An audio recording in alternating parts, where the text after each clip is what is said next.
सुमन और मनीषा दो सगी बहनें हैं जो कि अपने मामा और नानी के साथ उन्हीं के घर में रहती हैं। सुमन और मनीषा की माँ ललिता अपने पति माधव से अलग हो गई थी क्योंकि माधव शराबी और जुआरी था। वो सारा धन जुए में खर्च कर देता था। ललिता नहीं चाहती थी कि शराबी पति का बुरा प्रभाव उसकी बच्चियों के ऊपर पड़े, इसीलिए पति को छोड़कर अपने मायके में आकर रहने लगी। ललिता एक मेहनती साहसी महिला थी। सारा दिन मेहनत करने के बाद शाम के समय जो भी समय मिलता ललिता उसमें गुरुजी के पास जाकर सत्संग सुना करती। ललिता आश्रम के छोटे मोटे काम भी किया करती, जैसे कि पानी भरना, लकड़ी काटना, ताकि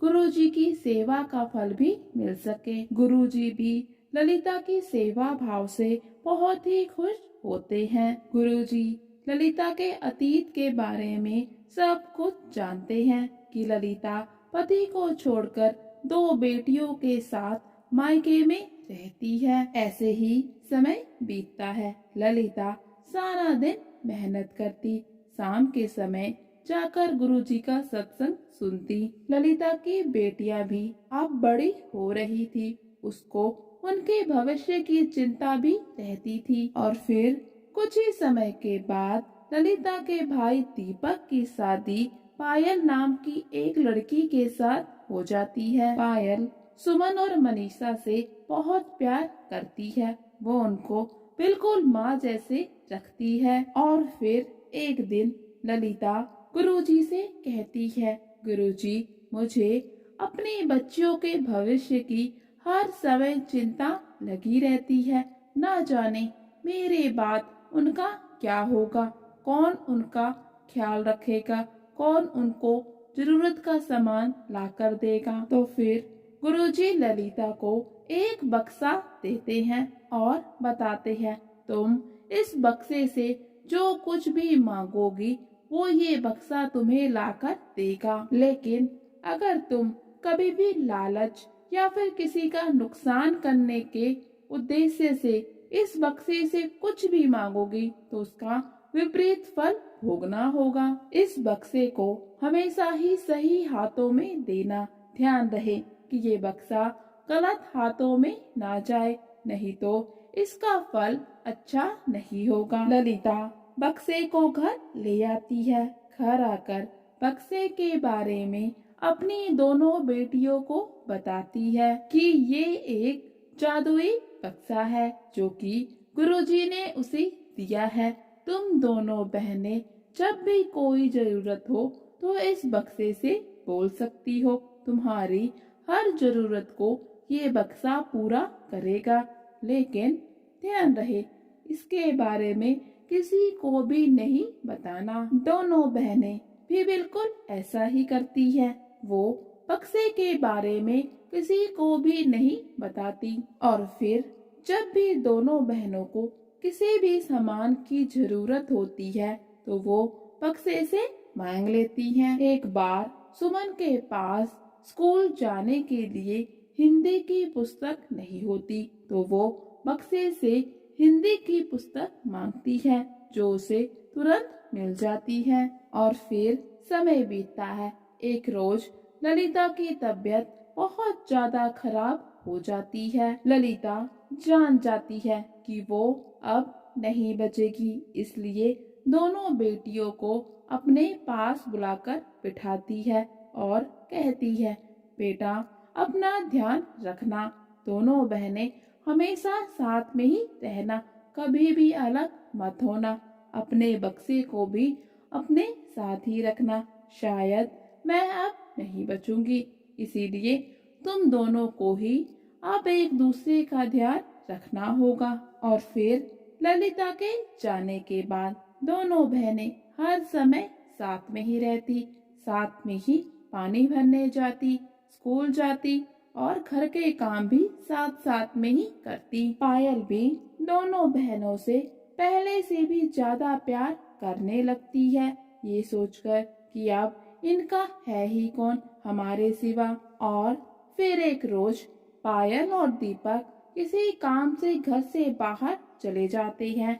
जाते समय वो सुमन और मनीषा को कहते हैं कि बेटा, हम शाम तक वापस आ जाएंगे, तुम दोनों कुछ बनाकर खा लेना। और फिर दोनों जने चले जाते हैं। पीछे से सुमन और मनीषा खाना नहीं बनाती, बल्कि बक्से से खाना मांगकर खा लेती हैं। शाम के समय जब पायल वापस आकर रसोई घर में जाती है तो देखती है कि रसोई घर बिल्कुल साफ सुथरा है। लगता है सुमन और मनीषा ने कुछ भी नहीं खाया। तो वो जल्दी जल्दी से खाना बनाकर सुमन और मनीषा के लिए उनके कमरे में लेकर जाती है।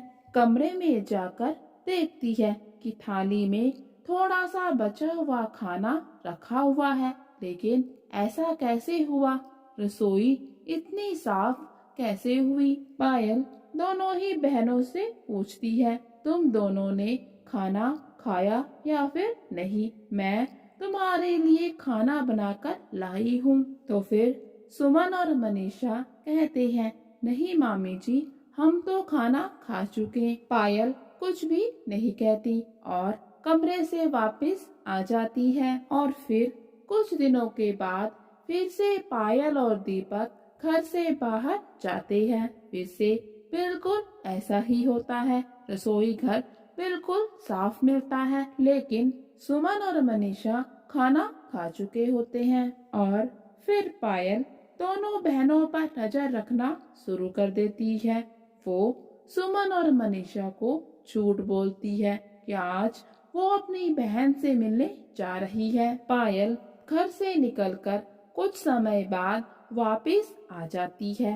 फिर दोनों बहनों को चुपके से देखती हैं कि वो क्या करती हैं। सुमन जब जादुई बक्से से खाना मांग रही होती है तो पायल उसको देख लेती है और जान जाती है कि दोनों बहनों के पास जादुई बक्सा है। पायल बक्से के बारे में जानने के बाद रात भर बैठकर उसी बक्से के बारे में सोचती रहती है। पायल के मन में लालच आ जाता है। अब वो दोनों बहनों से वो बक्सा छीनना चाहती है। और फिर कुछ ही दिनों के बाद दीपक काम के मामले में घर से बाहर चला जाता है। पायल सोचती है, ये अच्छा मौका है दोनों बहनों को घर से बाहर निकालने का और वो बक्सा अपने कब्जे में लेने का। दीपक के जाने के बाद पायल दोनों बहनों से कहती है कि वो दोनों इस घर को छोड़ दें और कहीं और चली जाएं। सुमन और मनीषा समझ नहीं पाते कि अचानक से इतनी प्यारी मामी कैसे बदल गईं। पायल कहती है, तुम दोनों बहनों का यहाँ पर कुछ भी नहीं है, इसीलिए बिल्कुल खाली हाथ जाएं। दोनों बहनें रोते रोते वहाँ से निकल जाती हैं। फिर दोनों बहनों के जाने के बाद पायल जादुई बक्से के पास जाती है और कहती है, मुझे बहुत सारे सोने के गहने चाहिए। जादुई बक्सा लालच भरी आवाज समझ जाता है और साथ में ही ये भी समझ जाता है कि सुमन और मनीषा बहुत ही कष्ट में है।